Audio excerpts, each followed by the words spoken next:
Every Thanksgiving, we would pull out the tree, and this was before the times of putting the tree that had the lights inside of it, and we would set up the tree.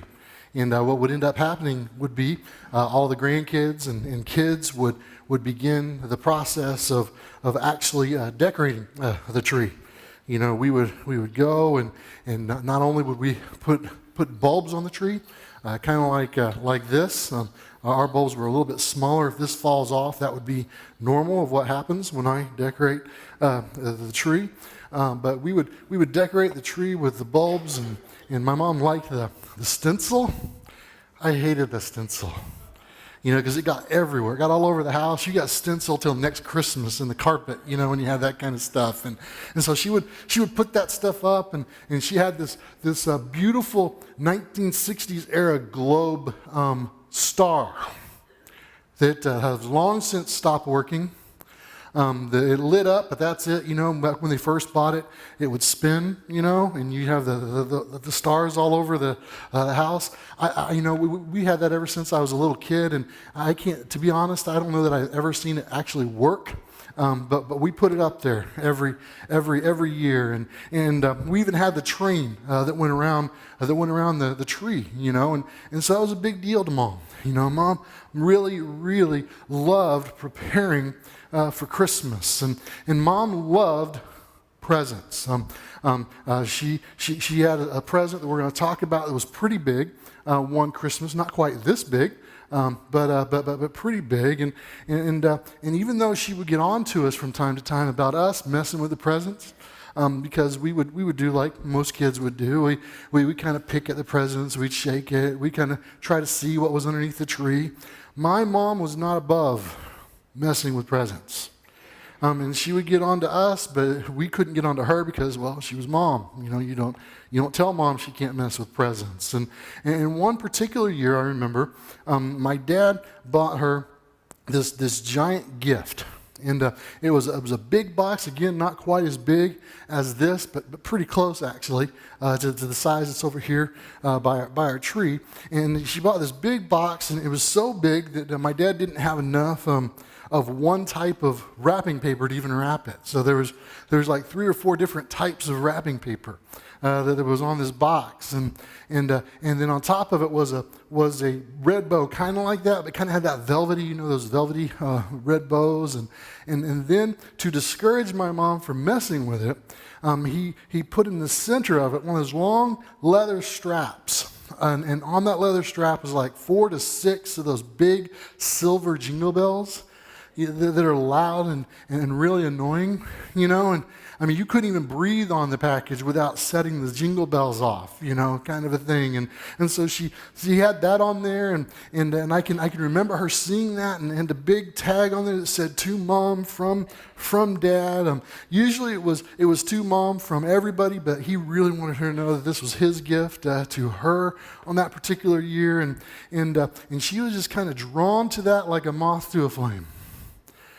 She would stare at it all the time. I'd kind of catch her staring, and then every once in a while, when she thought nobody was around, you'd hear that jingle bell. She'd be shaking it a little bit, and then you'd hear something like this after the jingle bell. "Stupid jingle bell. I hate that thing. I don't know why you had to put it on there." And this went on throughout the whole Christmas season. And of course, Christmas morning comes, and we do what we always do. We gather around the tree, and we start opening presents. And in kind of dramatic fashion, my dad, being Santa Claus that year, decided to wait, not letting my mom open a present until the very last present. It seemed like every single time that we were getting ready to wrap up our present opening, Dad would have another little one that he would give to somebody. Just you just see my mom, she's just squirming. She wants to know what's in that box. And so she's squirming to try to figure out what's in the box. And finally, when all the presents are done, my mom gets to tear into the box, and the first thing she does is she grabs a hold of those jingle bells, and she throws them across the room, and then rips off all the paper like I've never seen her rip off any present papers before. And then she opens up the box to see newspaper. And so she starts digging through the newspaper, and she's not being polite about it. She's throwing newspaper out and newspaper out, and she's getting down into the box. So she finally gets all the newspaper kind of out to the first section, and then when she looks at the first section, she sees another box. And on that box are the words, microwave oven. This was a big deal then. This is back in the late 70s, when not everybody had a microwave oven. And microwave ovens didn't used to be small like they are now. They used to be the size of television sets, And so she reaches in and she's trying to get that box out, and we're watching, we're helping her get the box out, and she's setting it down, and she's excited because she's been asking Dad for a microwave oven. Nobody else in town has it. She kind of wanted to be the first to have it, and she was busy, and she thought that would help her with her cooking, and it did help me learn how to cook, I guess, and I didn't really help her with her cooking, but because she was already a very good cook, she just didn't want to cook as much, I guess, was the issue, and so when she opened up the box, she looked in the box to see this beautiful microwave, only to see newspaper. Now, my mom wasn't saved at this particular point in her life, and so I will spare you the language at this particular point. But she pulls out the newspaper, kind of a good sport after all of this, to find the beautiful present of large round rocks that Dad had placed. And now she was really upset. Only to turn around and in all of the excitement to see my dad standing with her brand new microwave oven. Kind of exciting story. Is one of the Christmases that I'll always remember. It's the Christmas, to be honest with you, that my mom used to always talk about whenever people would ask her about her favorite Christmases. And the thing is that my mom, there's a few things about this story that we need to understand. Even though this was one of the greatest presents that my mom ever received, and it's one of the things that she looks back on with fondness when she was still alive, and she even kept that microwave to the day she died. I mean, that thing still worked. It may still be working. The little ding in there may not be dinging anymore. It doesn't. You punch in and you just have to guess whenever it was done, I guess, by the way the light went off. And so even though she looked back on all that, there's a couple of things you need to understand about this story. The first thing is my mom didn't get to decide when she was going to open the gift. That's part of what made it so frustrating for her. Is if it was up to my mom, she would have opened it the day that she saw it.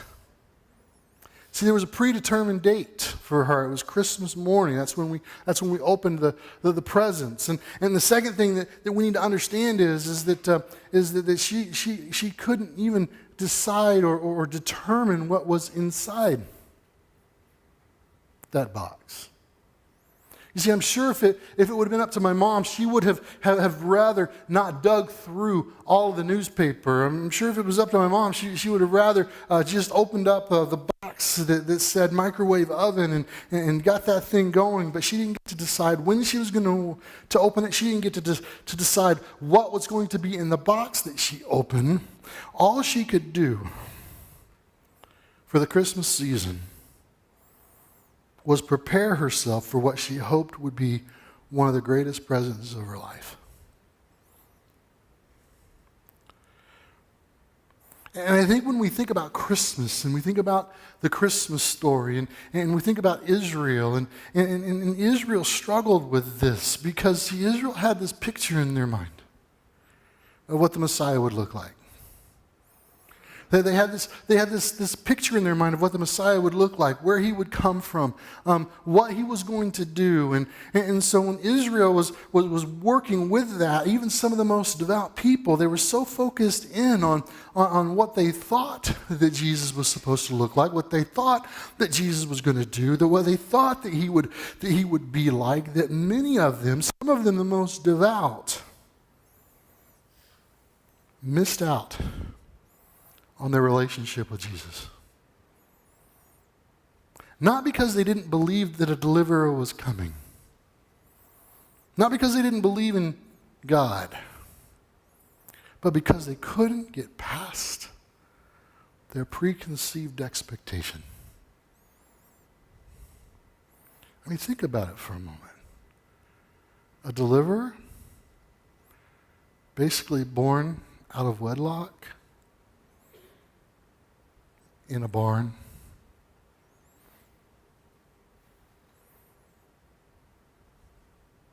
That's not the beginnings of a king.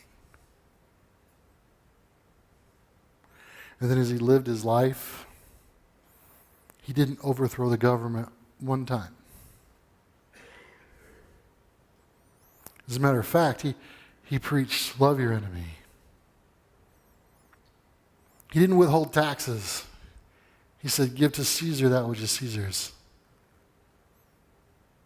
He didn't keep himself clean. He touched lepers. Everything about Jesus was the opposite of the expectation that some of the most devout people had. And because of that, they totally missed a good relationship with the Messiah. And not only did they miss a relationship with the Messiah, they missed the Messiah. You see, I think if we're not careful, we too can suffer a lack of a relationship with Jesus because of our expectations. Now, expectation is an important part of a relationship with Christ. Advent is all about expectation. It's all about looking forward, and it's all about looking forward to the coming of Christ. But the problem is that just like Christmas depends on great expectations, our spiritual development depends on great expectations. Expectations that we're going to see Jesus, and expectations that maybe he's going to surprise us, expectations that maybe the gift that we see that's wrapped the worst could be the most beautiful gift in the world. The thing that we kind of want to dismiss could be the very thing that sets us free. And so we have this expectation of something positive, and we don't live in a world right now that seems to value positive expectations. As a matter of fact, all you have to do is turn on the television and you see that there's a world that seems to be at war with positivity. There seems to be a world that says, you know what, if it's not like you want it, if it's not like you expect it to be, then you can fight to make it everything that it's supposed to be, no matter who you hurt. You can have it your way. The only problem with that spiritually is this, is that God already has an agenda. And all we can do is be prepared to meet Jesus when he comes. You and I don't get to set God's agenda. The Israelites didn't get to set God's agenda. That they didn't get to set what Jesus was going to look like, how he was going to come into the world. All the Israelites could really do is be prepared to meet the Messiah when he came. And the Advent reading that you heard in today's scripture points to the same thing when we think about the second coming of Christ. You see, we already know that Jesus came. We're going to celebrate that in several weeks. But he's coming again. And what I'm afraid of is much of the time we want to control God's agenda for our life. And in doing so, we miss out on something really wonderful and really beautiful. And so Matthew chapter 24, he kind of explains what the second coming will look like. very familiar passage, starting at verse 36. It says, "However, no one knows the day or the hour when these things will happen. Not even the angels in heaven or the Son himself. Only the Father knows." This is one of the reasons I don't get really excited whenever I hear of an author writing something about the prediction of, hey, when this happens, then the coming of Jesus is at hand. Because right here in Scripture it tells us that nobody knows. And anybody that begins the process of trying to figure out when that's going to be is really engaging in foolishness. Because it's taking our eyes off of the things that we're supposed to be focused on. I'm not saying it's not a fun little endeavor, but for so many people, a lot of times when they read scriptures like this, they miss the meaning because they're looking for the deeper meaning. And sometimes the meaning is just the meaning. Nobody knows when that's going to happen. Verse 37, "When the Son of Man returns, it will be like in Noah's day." We're going to come back to that. In those days, before the flood, the people were enjoying banquets and parties and weddings right up to the time Noah entered his boat. People didn't realize what was going to happen until the flood came and swept them all away. That is the way it will be when the Son of Man comes. It's going to be a surprise.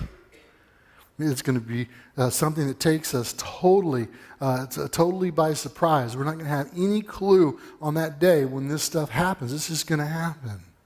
And so then he goes on. He says, "For 2 men will be working together in the field. One will be taken, the other left. 2 women will be grinding flour at the mill. One will be taken, the other left. So you too must keep watch. For you don't know the day your Lord is coming." And then verse 43 and 44 I really love. It says, "Understand this. If a homeowner knew exactly when a burglar was coming, he would keep watch and he would not permit his house to be broken into. If you knew a guest was coming, you would prepare for that guest. If you knew that the President of the United States was going to come to your home, you would prepare for that. If you knew that your best friend from high school, who you haven't seen in 30 years, was coming, you would prepare for that. But what he's saying here is that you don't know when that's going to happen. So verse 44, "You also must be ready all the time, for the Son of Man will come when least expected." You ever had a surprise visitor when you weren't ready for him? It's frightening, isn't it? There's a little embarrassment. If your house isn't quite tidy enough, if things aren't quite the way that you think they should be, we're always worried about what they're going to think. What he's saying here is this passage is telling us to live in such a way that we're always ready. And again, far too often when we look at this passage, it brings up visions of the Left Behind book series. When I was a little kid, again, in the late 70s, I'm dating myself, I can remember this painting that scared the bejeebies out of me. And it was this painting of planes crashing and cars going off the road and then these little white specks flying up to meet Jesus in the air. And I'm watching this and I'm thinking, man, I'm never going to get on a plane unless I know that the pilot's a Christian. Or the pilot's not a Christian, excuse me. That was the one time you didn't want a Christian, flying that plane. If you weren't a Christian, it was another non-Christian. And I didn't want to ride in a car with somebody who wasn't going to go to meet Jesus. And so when we're thinking about all this stuff, and I was kind of getting worried about it. But in this passage, it tells us that we need to read this passage in light of the days of Noah. And so when we read this in light of the days of Noah, verses 37 through 39, Noah wasn't taken.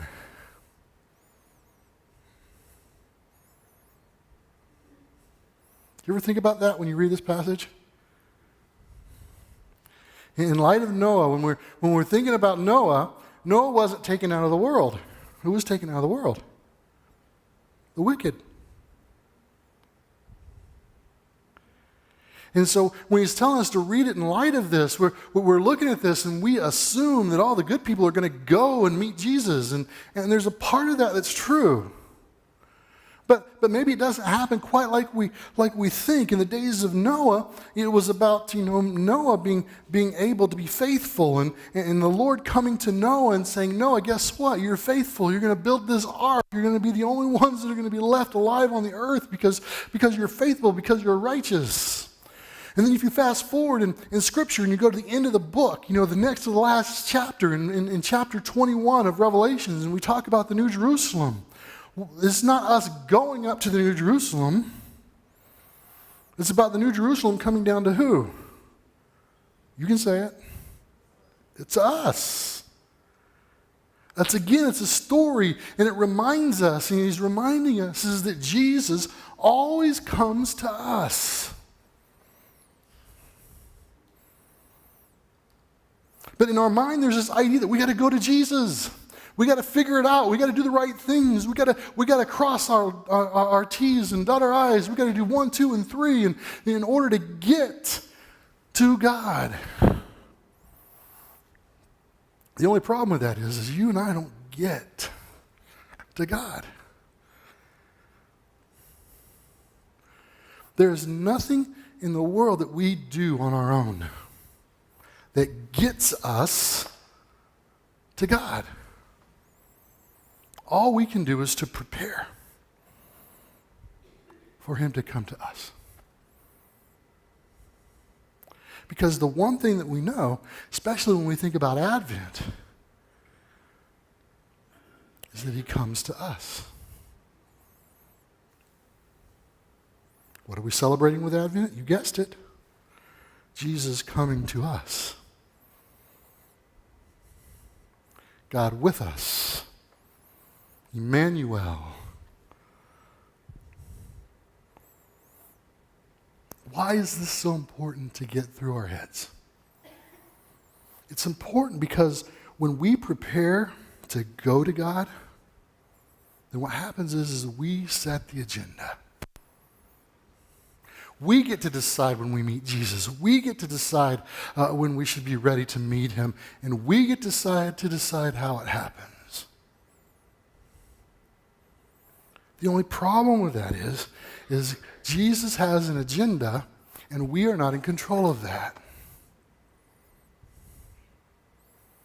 You see, the truth is, if we could get to God, Jesus wouldn't have had to come to us. If we could get to a place where we're good with God, then Jesus wouldn't have had to come to us.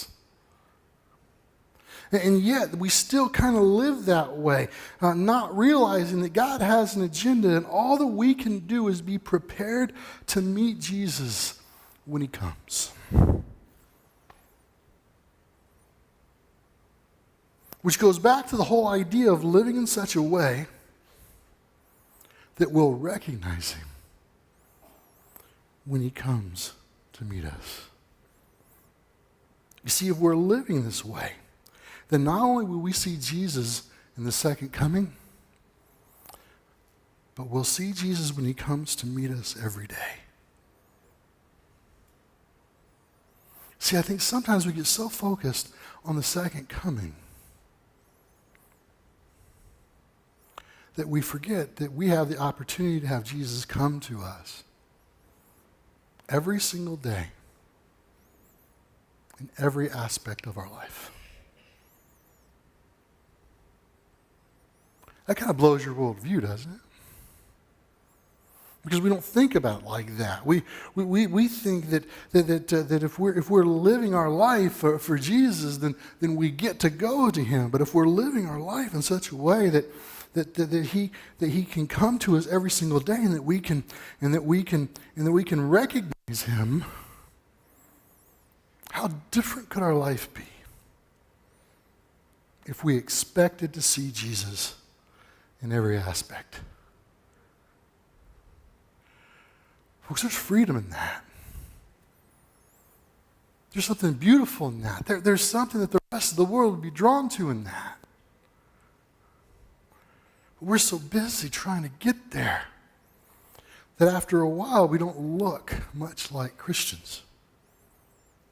We look pretty much like the rest of the world. Because the sad fact about the rest of the world is you got to get somewhere. If you want to make money, you got to get there. You got to hustle. Nothing wrong with that. But we shouldn't confuse that with our spiritual walk. And so how do we get there? You've heard it 1,000 times, and this is hard but easy. And we get there by surrendering our agenda to his agenda. You see, we get there by getting to a place where we understand that we're surrendering our will to his will, where we're letting Jesus come to us in every aspect of our life. We're letting him come to us in our trouble. You know, the very last place that we seem to see Jesus sometimes, or we believe that Jesus can come to us, is when we are in our darkest moments. We want him to come. We cry out for him. Sometimes I would say that we don't expect him to come. We want him to come to us in our worship. When we ask Jesus to come and we expect him to come in our worship, then he comes. What if every single Sunday morning, every single time, let's just take Sunday out of the equation, even in your personal times of worship, what if every single time you just expected Jesus to come meet with you? Not because he has to do what you expect, but because Jesus wants to be with you. Because Jesus wants to be closer to you than a brother. Well, what if every aspect of our life, we just got up in the morning, we said, you know what, Jesus, I expect to see you in my personal worship. We want him to come. We ask him to come. Sometimes we don't believe that he'll come. What about our work? What if Jesus could come to you in your job? Oh, that's separate, Scott. Jesus and work, they don't come together. They don't let me talk about Jesus. They didn't ask you to talk about Jesus. What if you expected for Jesus to come to you and work? What does that even look like, Scott? I don't know. But if you expect him to come, when he comes, you'll recognize it. What if he wants to come to us in our play, in our leisure time? What if we expected him to come? What if he came in our joy? This is the easiest part, because in our joy, we want Jesus there, right? We just kind of praise him, thank you for coming. And sometimes we have a hard time seeing Jesus because we're so focused on the celebration. We get him confused. But what if Jesus came to every aspect of your life? Here's the thing that I've learned. I haven't learned a lot in 20 years of ministry, but I've learned this. If we expect Jesus to come to us in every area of our lives, he will.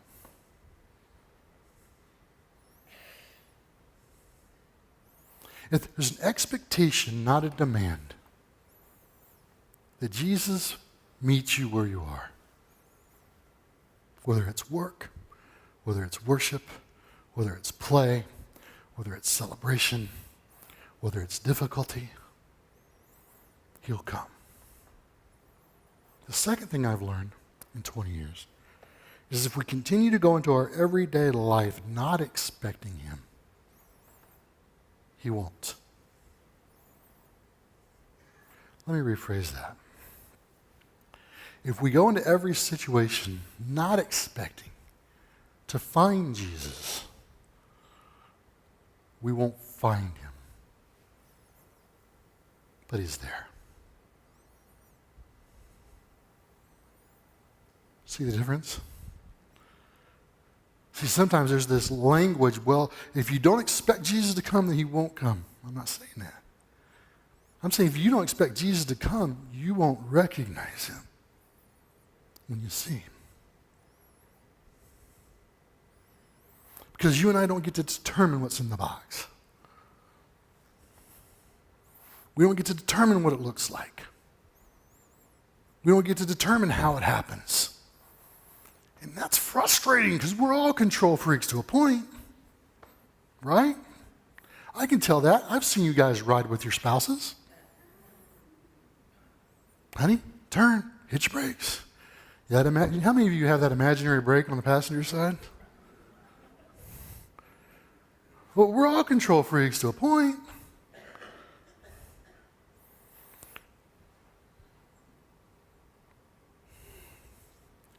But see, if Jesus says that he'll never leave us or forsake us, then it stands to reason that if we don't meet Jesus in our worship, if we don't meet Jesus in our everyday life, then we're the reason. Not somebody else, not another circumstance, not another reason.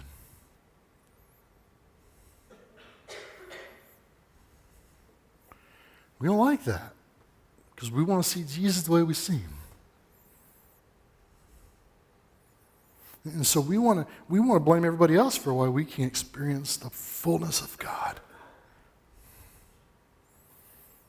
We want to blame our spouse for making us late when we were the last person to get in the car.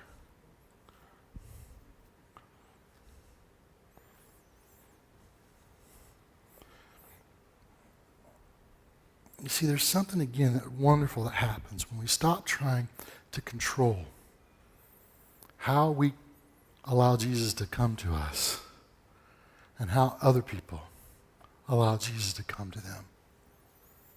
And we just expect to experience his presence. Now, when I say that, I don't think that I'm not a proponent of just kind of sitting and waiting for Jesus to come. Because I've dealt with people like that too. People say, oh, Scott, I asked Jesus to help. It just hasn't come. Scott, I get up at 5:30 every morning, and I just sit in my recliner and I wait for Jesus to come. I sit for 15 minutes, and when he doesn't come, I leave. He's not here. And there's a difference between passively waiting and actively waiting. And so some of us, because Jesus doesn't come to us in our passivity, we just assume he doesn't come. And there are these beautiful things in the church that we call disciplines that we're afraid of because they sound awfully Catholic. And heaven forbid we be Catholic, because I know some of you are struggling with just what I just said, but they're not all bad. And there's some wonderful disciplines that really, the better way to define those is active waiting on God. I'm not saying you got to do all the things that Catholics do, but I'm saying there are some things. And so meditating on the Word of God is an active way of waiting on Jesus to come to you. That's a discipline. Taking time in prayer is an active way of waiting on God and expecting him to come. When we come and we worship, that's an active way to wait on Jesus. And one of the things that we're going to do today, the Eucharist, is an active way for us to wait on God to come to us. The Lord's Supper. And by practicing this ancient practice, we actively wait to have the meal in person with Jesus. that we do symbolically together today. And so in a few moments, we're going to actively together seek God's presence with us as we come to the table, to God's table.